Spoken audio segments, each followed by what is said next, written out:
Assalamualaikum warahmatullahi wabarakatuh. Alhamdulillah wassalatu wassalam ala rasulillah wa ba'd. Kembali lagi kita melanjutkan materi kita terkait dengan tafsir ayat Al-Quran yang berkaitan dengan ayat-ayat ekonomi. Dan pertemuan yang lalu kita sudah membahas yang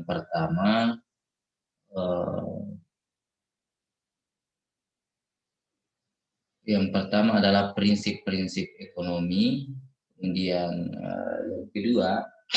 yang kedua adalah motif-motif ekonomi di dalam Al-Quran. Sekarang ini kita akan membahas tentang produksi dalam perspektif Al-Quran.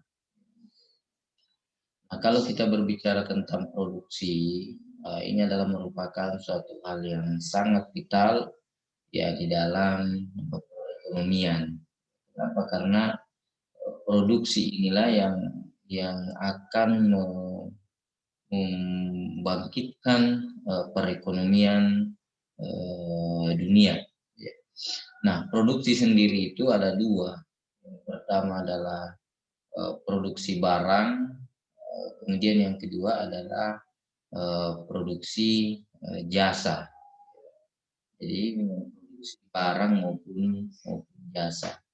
Ini dua hal yang sangat urgen di dalam ekonomi. Kemudian saya akan share materi kita yaitu tentang produksi ya. Yang pertama tentang latar belakang yaitu bahwa dalam kehidupan perekonomian pastilah tidak terlepas dari tiga kegiatan. Ya, yang pertama adalah produksi, distribusi, dan konsumsi.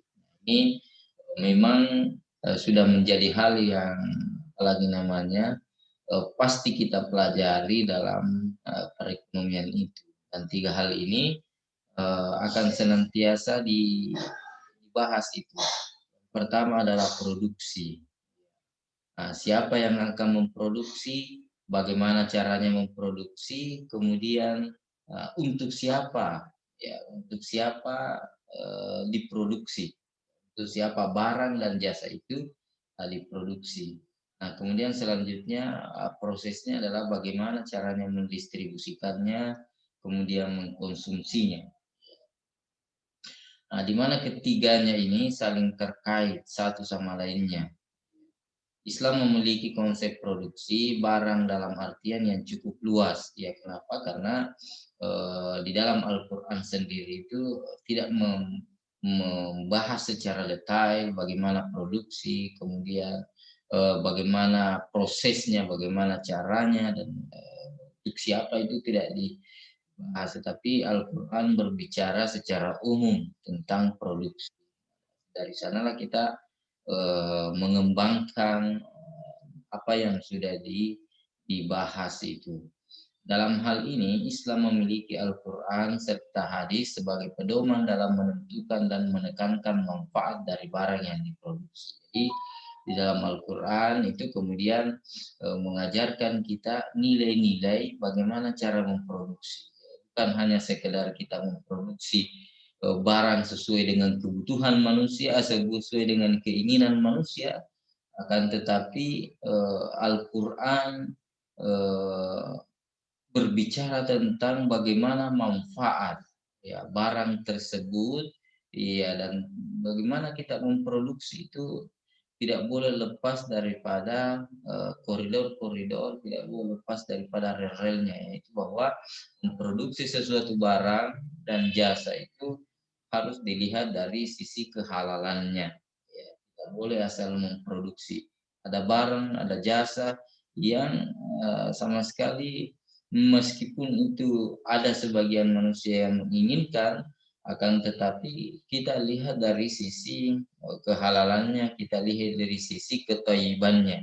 Ya, Kadang ada barang yang memang mungkin banyak manusia yang menginginkan, akan tetapi memiliki apalagi namanya madarat, ya, memiliki sesuatu yang tidak baik. Nah, itu tentu saja di dalam Islam tidak dibenarkan memproduksi barang-barang yang terlarang tersebut. Ya, memproduksi suatu barang harus mempunyai hubungan dengan kebutuhan hidup manusia. Jadi betul bahwa memproduksi suatu barang itu tentu ada kaitannya dengan bagaimana kelangsungan kebutuhan hidup manusia. Yang memiliki sisi kemanfaatan, memiliki sisi keberfaedahan, dan memiliki sisi yang tentu saja toyiban, ya, dan tentu saja halalan, ya, kehalalannya dan ketoyibannya itu kebaikan daripada barang yang kita.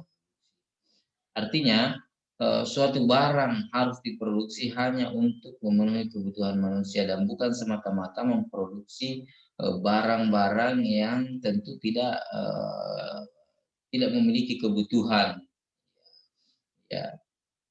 Nah, inilah bagaimana fungsi Al-Quran untuk memberikan kepada kita nilai-nilai yang kira-kira sesuai dengan kemanusiaan kita. Nah, kemudian Maraton mengatakan produksi adalah urat nadi dalam kegiatan ekonomi. Ya, sebenarnya bukan hanya Maraton dan pemikir Muslim itu juga seperti Ibnu Khaldun. Nah, itu membahas juga ini. Ya, Ibnu Khaldun juga apalagi namanya berbicara tentang produksi ini juga, bahwa produksi itu adalah merupakan hal yang sangat penting di dalam kehidupan umat manusia. Ya, jadi di samping berbicara tentang labor atau tenaga kerja, kemudian efisiensi, kemudian pembagian kerja, Ibnu Khaldun juga membahas tentang bagaimana produksi itu, dan produksi adalah merupakan hal yang sangat penting. Meskipun kalau kita berbicara tentang produksi, bahwa kita berbicara tentang penawaran, ya, karena penawaran berarti kalau kita melakukan penawaran tentu ada barang dan jasa yang akan kita tawarkan, dan dengan penawaran juga. Nah, kalau terkait dengan penawaran berarti itu juga terkait dengan produsen. Kalau terkait dengan produsen berarti apa yang kita produksi, barang dan jasa itu. Nah, selanjutnya mungkin pasti akan berkaitan dengan permintaan. Ya, kenapa? Kalau ada penawaran berarti ada permintaan. Nah, permintaan sendiri inilah dari sisi konsumen. Nah, kenapa? Karena yang membutuhkan barang, yang akan membeli barang itu, yang akan meminta barang itu adalah dari sisi konsumen, dan inilah permintaan dan penawaran ini yang akan berperan penting, meskipun nanti akan terjadi perbedaan pendapat mungkin dari para pemikir ekonomi tentang apakah penawaran itu yang menciptakan permintaan atau permintaan yang akan menciptakan penawaran. Ya, ya, dari selanjutnya Jean Baptiste Say dan kawan-kawan misalnya itu mengatakan bahwa penawaran itu akan menciptakan permintaannya sendiri. Artinya apa? Bahwa kita menciptakan saja, kita membuat barang saja, kita memproduksi barang dan jasa, tentunya nanti akan permintaannya datang sendiri. Itu menurut teorinya. Tetapi di belakang seperti Keynes dan lain-lain sebagainya, pemikir lainnya seperti Keynes itu mengatakan tidak, bahwa permintaanlah yang akan menciptakan penawaran. Jadi artinya apa? Kita melihat apa kebutuhan-kebutuhan masyarakat. Nah, sekarang ini kan dikenal dengan ada istilahnya survei. Jadi orang sebelum memproduksi suatu barang itu dilakukan survei dulu. Ya, bagaimana tentang misalnya model barang seperti ini, bagaimana seperti ini. Nah, itu nanti setelah ditemukan surveinya, kita mengetahui bagaimana keinginan daripada masyarakat, bagaimana kemauan, kehendak, kebutuhan daripada masyarakat, barulah kemudian kita menentukan eh,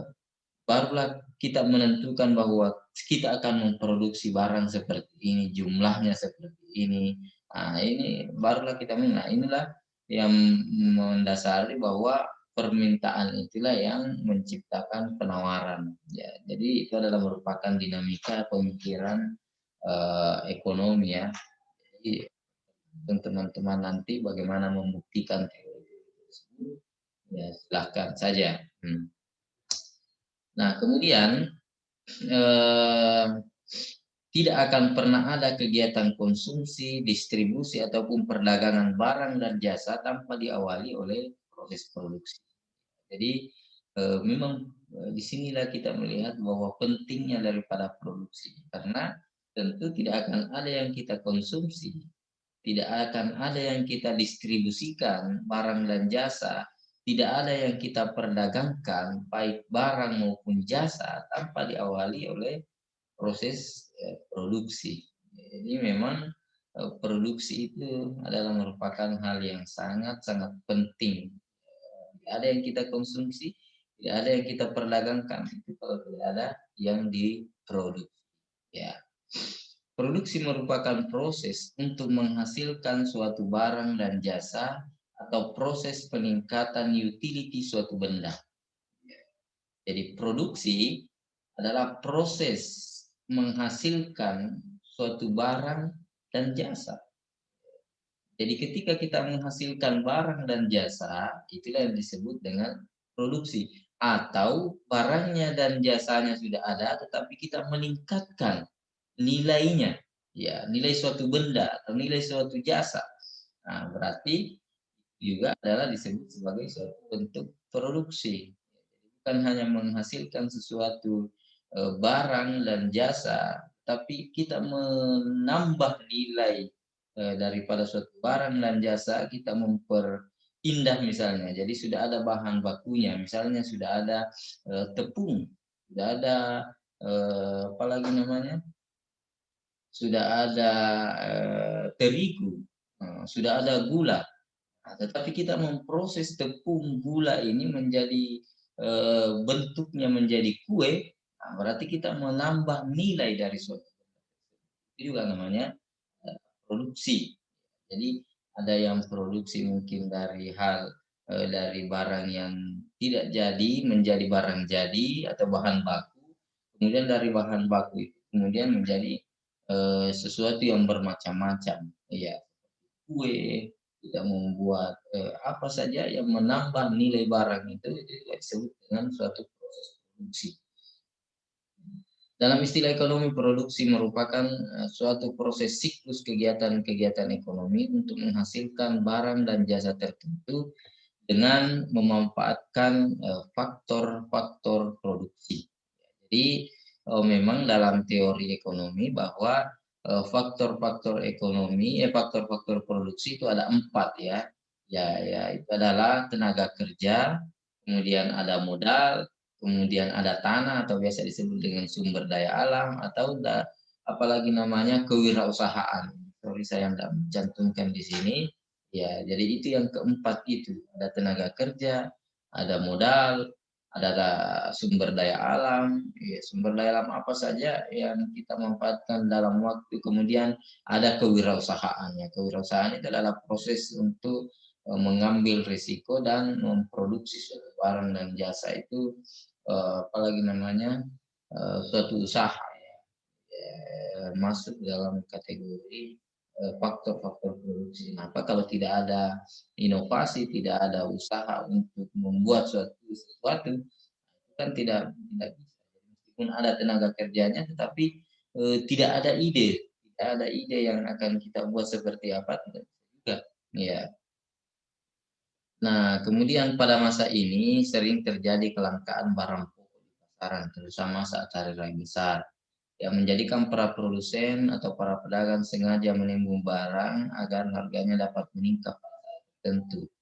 Ya, seringkali para produsen melakukan pelanggaran dalam proses produksinya. Salah satu contoh adalah mengenai kasus penjualan ya bakso yang dari inilah ya, kemudian harga daging sapi yang sangat mahal pada saat itu menjadi alasan beberapa produsen mengganti ya dagingnya, yang tentu adalah merupakan larangan-larangan yang harus kita hindari di dalam stabilitas ekonomi, karena itu tentu saja bertentangan dengan nilai-nilai yang diajarkan atau prinsip-prinsip yang diajarkan oleh Al-Quran.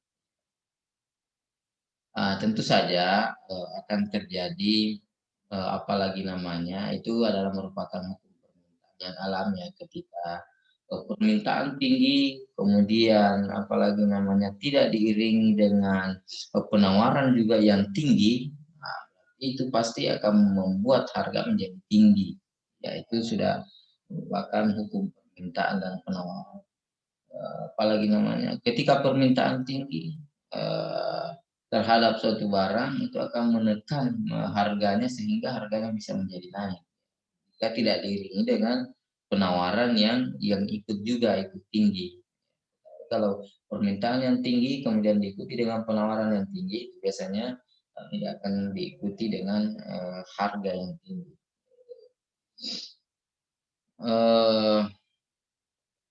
Kemudian Islam mendorong pemeluknya untuk mencari rezeki yang halal dan berkah. Jadi sekali lagi bahwa kalau di dalam prinsip ekonomi Islam maka mencari rezeki yang halal juga sekaligus berkah. Jadi berkah inilah yang senantiasa akan mencirikan sebagai seorang Muslim, bahwa di dalam kehidupan, di dalam bekerja, di dalam mencari nafkah, itu yang diutamakan adalah halal. Kemudian bagaimana kita mencari berkah. Berkah ini adalah merupakan hal yang sifatnya spiritual. Artinya kalau secara kita ini kan bahwa berkah itu artinya ada sisi nilai yang bertambah, ya meskipun mungkin dari segi apalagi namanya dari segi nominal, dari segi realnya barang itu tidak bertambah, tetapi kita merasakan ada nilai tambah dari sana, dari sisi kemanfaatan mungkin karena orang lain memanfaatkan, itu ada nilai-nilai berkah di sana. Beribadah kepada baik dalam sektor real maupun moneter, ya. Ada dua hal ini. Dari sektor real itu hal-hal yang sifatnya real. Kemudian dari sektor moneter itu yang bersifat apalagi namanya uang, ya. Jadi bagaimana sistem moneter ini, bagaimana uang ini apalagi namanya beredar, ya. Ataupun dari segi sektor real, semua hal-hal yang sifatnya real seperti properti, barang, jasa, itu kan semuanya sektor real. Kemudian kalau yang moneter adalah yang berhubungan dengan sektor keuangan. Kita mendorong setiap amal perbuatan hendaknya menghasilkan produk atau jasa, produk baik dari segi barang maupun jasa tertentu yang bermanfaat bagi umat manusia atau yang mendatangkan kemakmuran dan kesejahteraan bersama. Jadi maslahat saja ini yang selalu digaung-gaungkan oleh ekonomi Islam, bahwa maslahat bagaimana menciptakan kemakmuran, kesejahteraan, ya. Jika fenomena ini dihubungkan dengan teori ilmu ekonomi konvensional, ya didapati asumsi bahwa dalam perekonomian adalah karena kebutuhan manusia yang tidak terbatas, sedangkan alat untuk memuaskan kebutuhan itu sangat terbatas. Artinya apa? Bahwa kalau keinginan manusia yang mau diikuti, bahwa keinginan itu sifatnya tidak terbatas, sedangkan alat-alat pemuas kebutuhan ini sifatnya ya terbatas. Jadi meskipun diproduksi tentu saja akan mengalami keterbatasan. Kenapa? Karena faktor sumber daya atau mungkin dari sisi kita, ya. Jadi bukan hanya dari sisi yang lain, tapi dari sisi kita sendiri tentu akan terbatas. Misalnya kita menginginkan ini, kita menginginkan itu, kita ingin membeli ini, kita ingin membeli itu, tetapi kita punya keterbatasan, yaitu modal misalnya. Kan berarti kita tidak bisa juga membeli sesuatu. Keterbatasan. Ya, pada kenyataannya Islam mengatur masalah produksi dan menyatakan bahwa bumi dan segala isinya diciptakan untuk kepentingan manusia. Walakum fil ardi, apalagi namanya wa huwa allazi khalaqalakum ma fil ardi jami'a.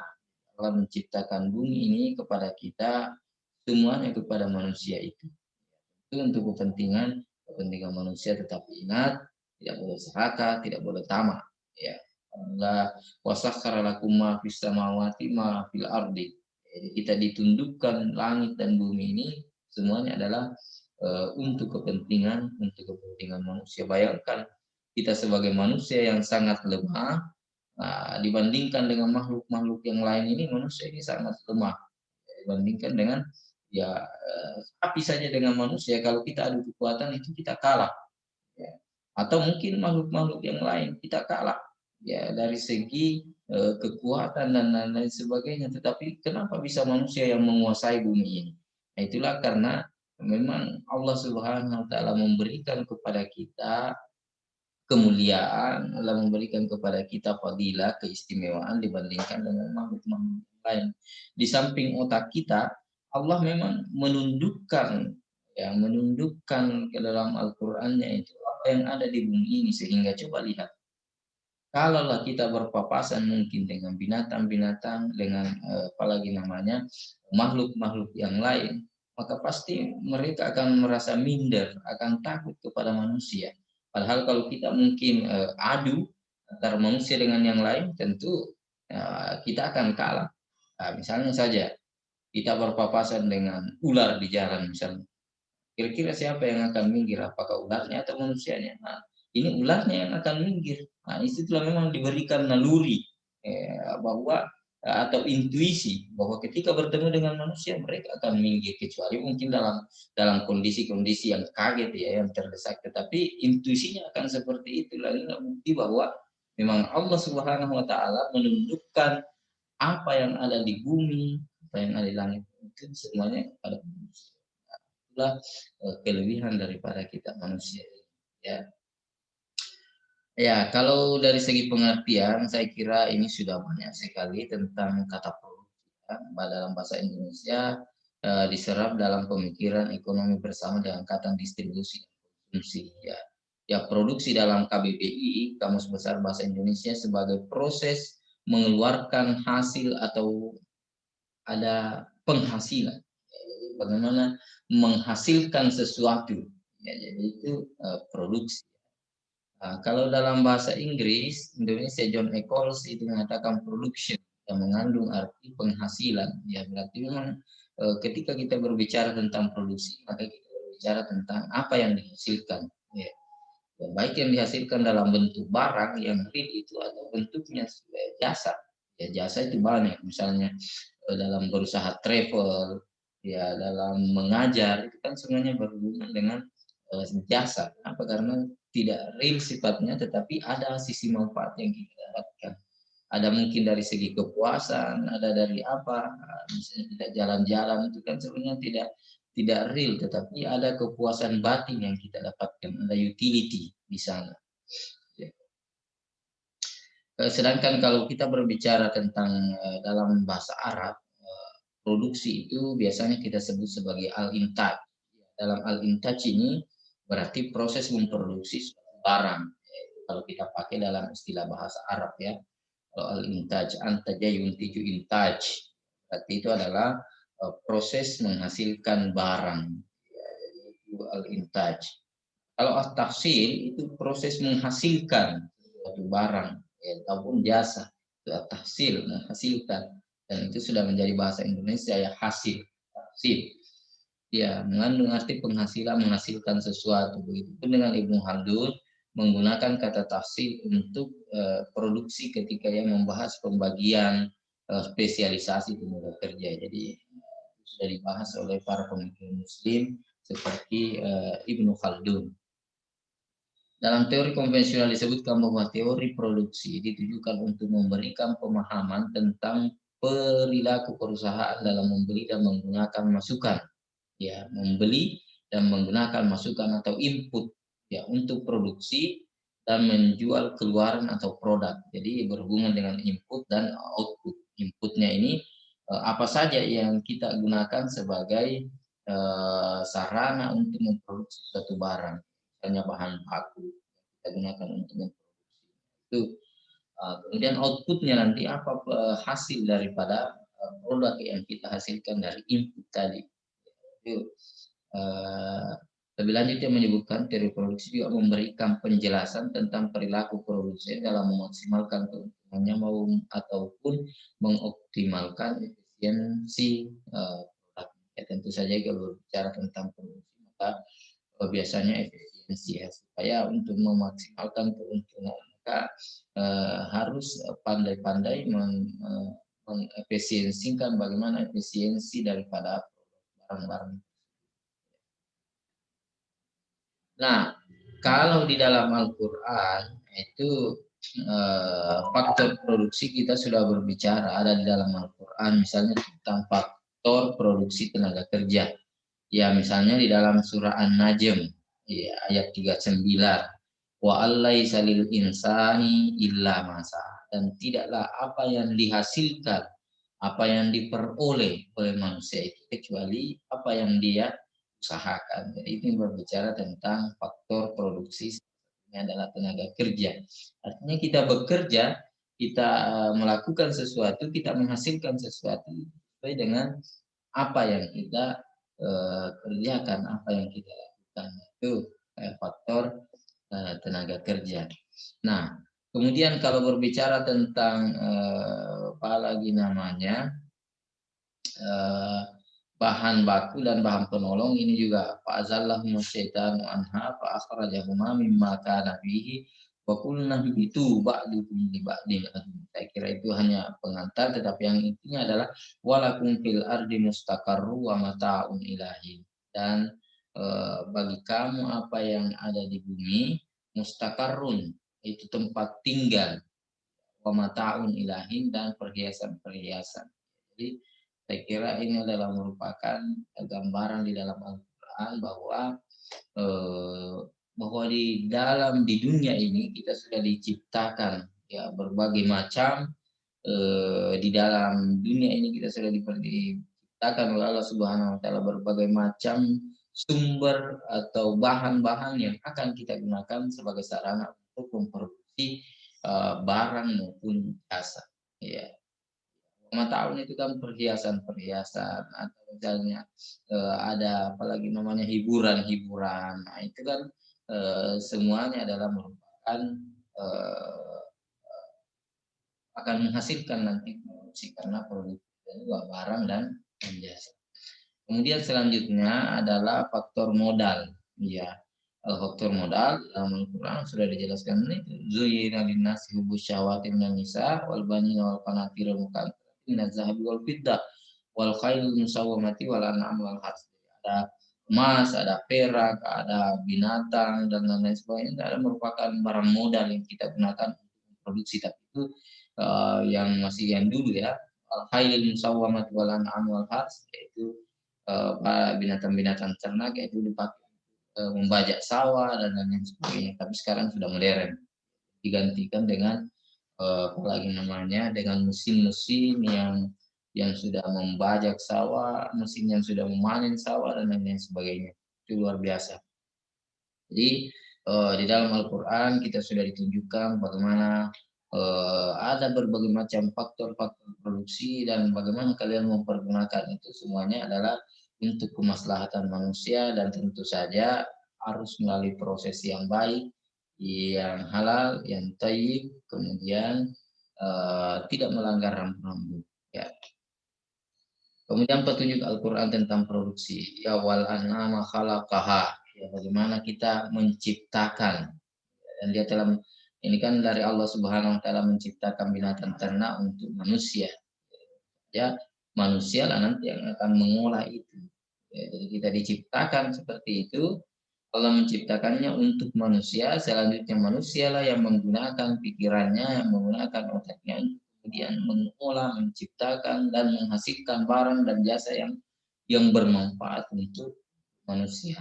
Ya, manfaat tentu saja yang ada manfaatnya. Kalau manfaatnya besar, ya maka itulah yang kita ambil sebagai kita produksi. Tetapi kalau tidak bermanfaat justru mendatangkan mudarat, maka jangan diproduksi. Bisa diproduksi tetapi dialihkan ke yang lain yang ada manfaatnya. Itu kenapa? Karena kalau Allah melarang sesuatu, terdapat mudarat di sana. Walakum fiha jamalun hina turihuna wa hina tasrahun. Ya, padanya ada yang menghadap, apalagi namanya kamu makan dan kamu minum, kamu memperoleh pandangan yang indah padanya. Pandangan yang indah. Kenapa? Karena manusia itu suka sesuatu yang indah.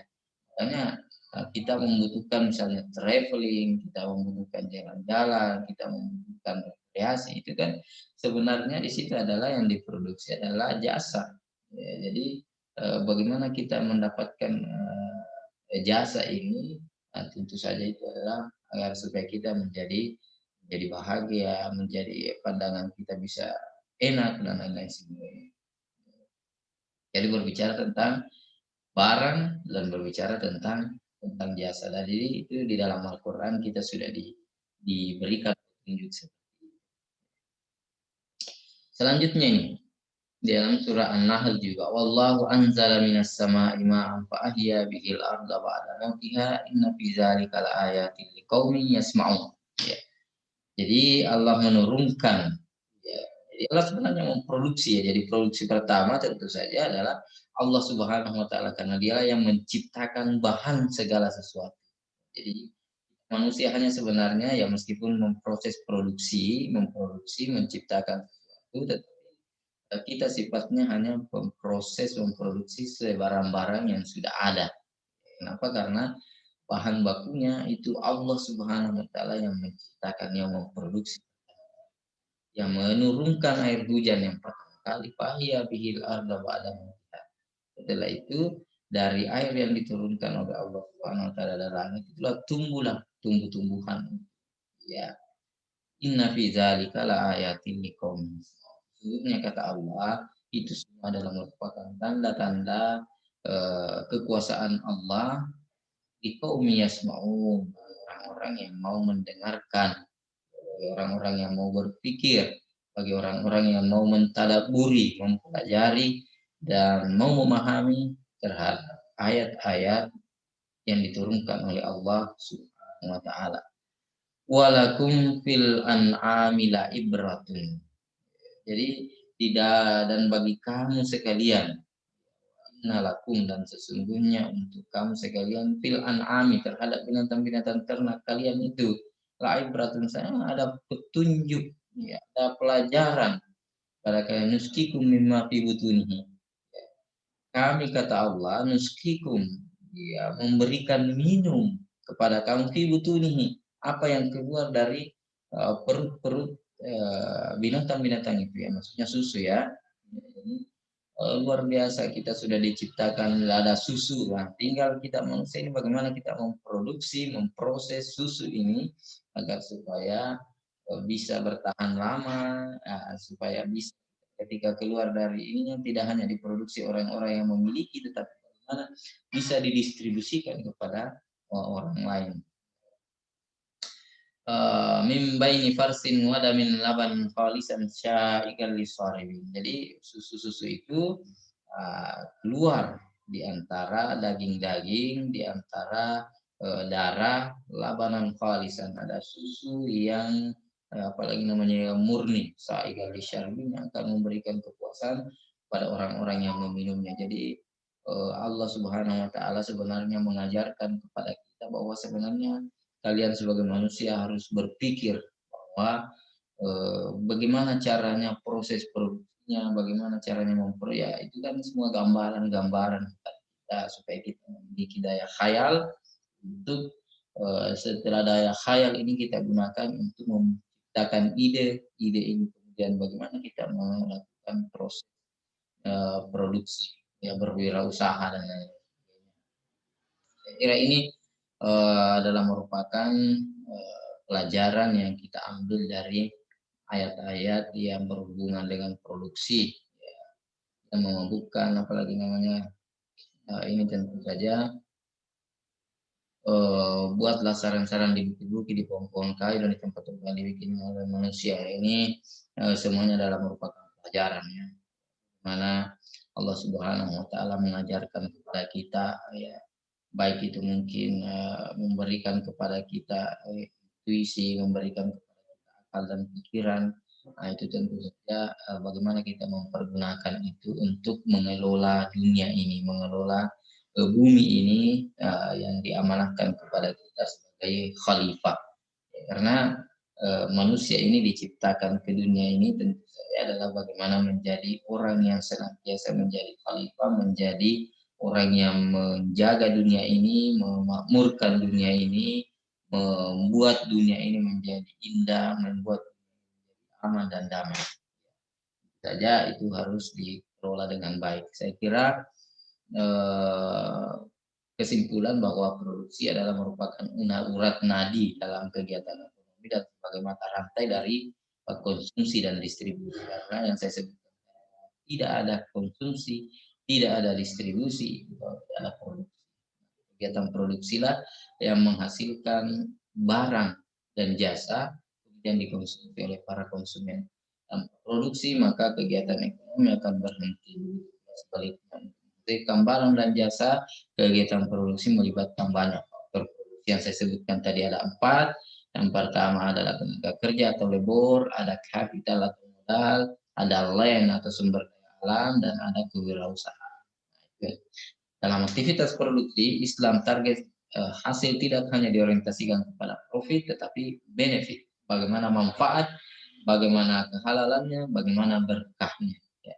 Begitu juga tanggung jawab produksi tidak hanya bagi diri sendiri, tetapi juga bagi masyarakat dan alam semesta. Peranan produksi dapat menentukan kemakmuran suatu bangsa dan taraf hidup manusia, sehingga Islam mendorong untuk mencari rezeki yang halal dan berkah dalam rangka beribadah kepada Allah Subhanahu wa taala sebagai manusia yang diamanatkan menjaga bumi ini. Jadi khalifatullah fil ard, ya, mendapatkan amanah. Saya kira itu pembahasan kita pada minggu ini. Sekian dan terima kasih. Sampai jumpa di pertemuan berikutnya. Wabillahi taufiq wal hidayah. Wassalamualaikum.